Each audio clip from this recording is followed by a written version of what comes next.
എല്ലാവർക്കും നമസ്കാരം. ഞാൻ വത്സല മുരളി. ഞാൻ ഇന്നിവിടെ ഉണ്ടാക്കാൻ പോകുന്നത് പഴം വെച്ച ഒരു പുളിശ്ശേരിയാണ്. പഴം കൊണ്ട് പുളിശ്ശേരി ഉണ്ടാക്കും, ഏത്തപ്പഴം കൊണ്ട്.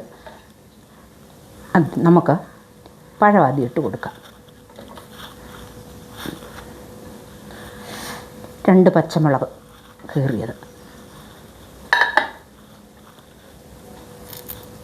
കറിവേപ്പില,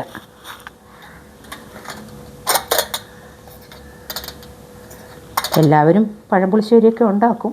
ഞാൻ എൻ്റെ വിധമാണ് കാണിച്ചു തരുന്നത്. മഞ്ഞൾപ്പൊടി, 1/2 സ്പൂൺ മഞ്ഞൾപ്പൊടി. നമുക്കൊരു ലേശം, ഒരു 1/4 ടീസ്പൂൺ മുളക് പൊടി, കുറച്ച് ഉപ്പ്. നമുക്കിനി ആവശ്യത്തിന് വെള്ളം ഒഴിച്ച് കൊടുക്കാം.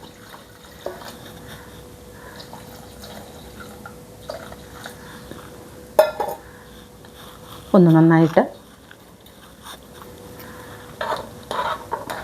ഇളക്കി ഒന്ന് വേവിക്കാൻ വയ്ക്കാം. നമുക്കിനി തുറന്ന് നോക്കാം. നന്നായിട്ട് വെന്തിട്ടുണ്ട്. നമുക്ക് ഇനി അരപ്പ് ചേർത്ത് കൊടുക്കാം.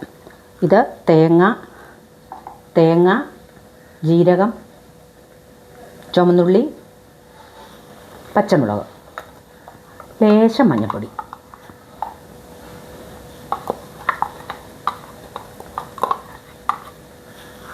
ഇതെല്ലാം കൂടെ അരച്ചതാണ്. തേങ്ങ ഓരോരുത്തർക്ക് സൗകര്യപ്രദമായ രീതിയിൽ. കാര്യം ഇപ്പോൾ തേങ്ങയുടെ വിലയ്ക്ക്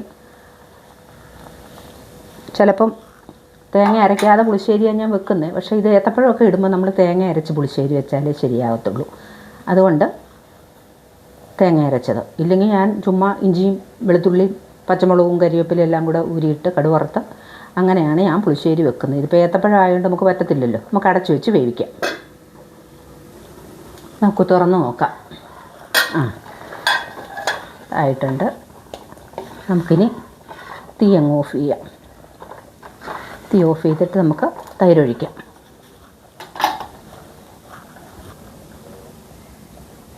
നമുക്ക് തൈരൊഴിക്കാം. നോക്കട്ടെ. ഓരോരുത്തരുടെ കൊഴുപ്പ് അനുസരിച്ച് കൂട്ടുകയും കുറയ്ക്കുകയൊക്കെ ചെയ്യാം.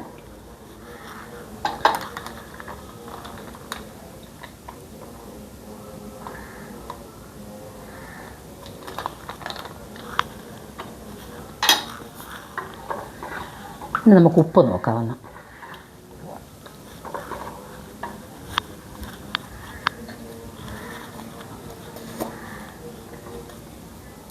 ലേശം ഉലുവാപ്പൊടി ഇട്ട് കൊടുക്കാം. നമ്മൾ ഉലുവ ഇട്ടാൽ കടുക് വറക്കുന്നേ, എങ്കിലും ഉലുവാപ്പൊടി ഇടണം.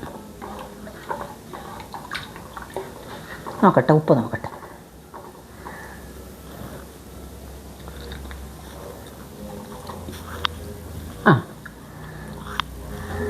ലേശം ഉപ്പും കൂടി ഇടാം.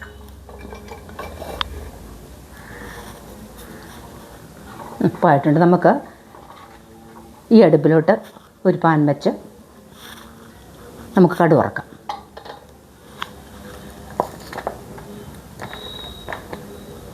ലേശം വെളിച്ചെണ്ണ ഒഴിച്ച് കൊടുക്കുക.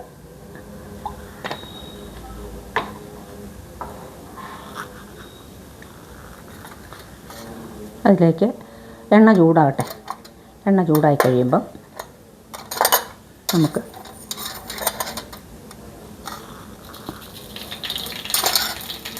ഒരു ടീസ്പൂൺ കടുക്,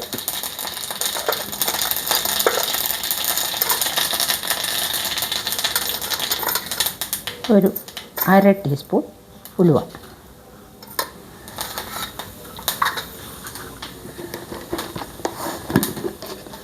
നമുക്ക് 2 ഉണക്കമുളകും കൂടി ഇടാം. ഇച്ചിരി കറിവേപ്പില, ചുമന്നുള്ളി ഇട്ട് നമുക്ക് കടുക് വറക്കണം. ചുമന്നുള്ളി വേണം.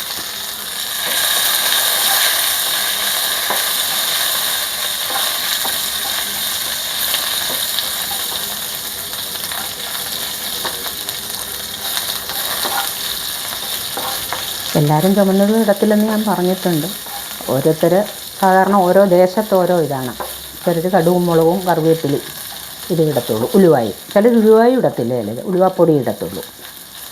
ഇതൊക്കെ ഇട്ട് കഴിയുമ്പോൾ നമുക്കൊരു രുചി. നമ്മളങ്ങനെ വെച്ച് ഇതായതുകൊണ്ട്.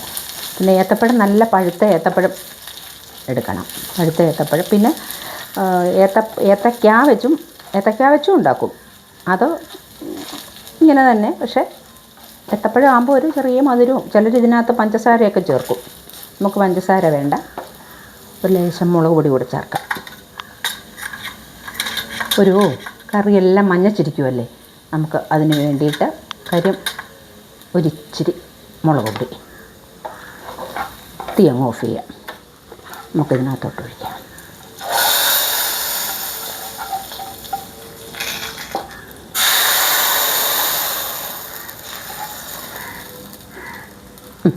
അങ്ങനെ ഏത്തപ്പഴ പുളിശ്ശേരി റെഡി. നിങ്ങളൊന്ന് വെച്ച് നോക്കൂ.